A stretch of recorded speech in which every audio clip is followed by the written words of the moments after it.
I feel like I'm always continuously cleaning out my studio. It's always getting filled, it's always getting emptied. I like to recycle as much as possible. So this trash can seemed to be the perfect solution to a mold. It was going to be an affordable way to do a sculpture without mold making in the technical sense and without welding. We just cut, bent, and tied the rebar together. So it sort of looks like a little monster at this point, but it was a mold, all taped together and ready to go. And mold release sprays always really annoy me. They're expensive, and I wonder what I'm releasing into the air whenever I spray them. So I just used old-fashioned petroleum jelly as the mold release and varnish on a wood platform so that you could lift the piece off at the end.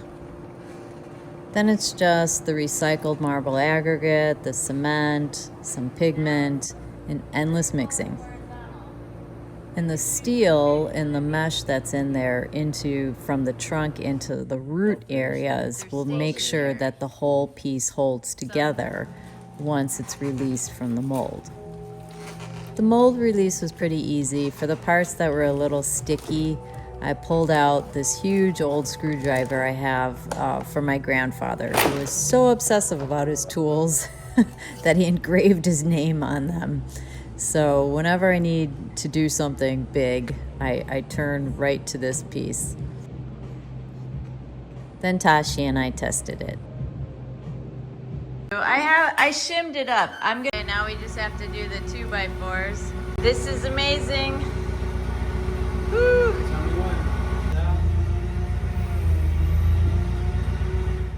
So painting is like a mixture again of dry pigments and a slurry between a binder and the concrete mixture, and you just go ahead and paint so that it looks more like the model that was presented, which had a lot of different colors in it.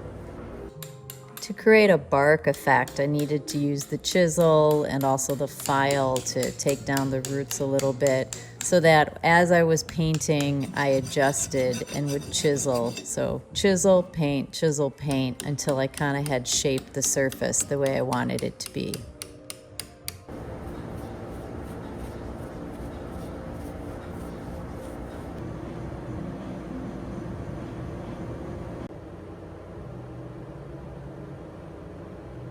So the day of the installation was not fortuitous. It was raining, it was supposed to have thunderstorms in the afternoon, so I really got it loaded into the U-Haul and then off to Rockford, leaving Chicago and getting there as fast as possible to outpace the rain, ideally.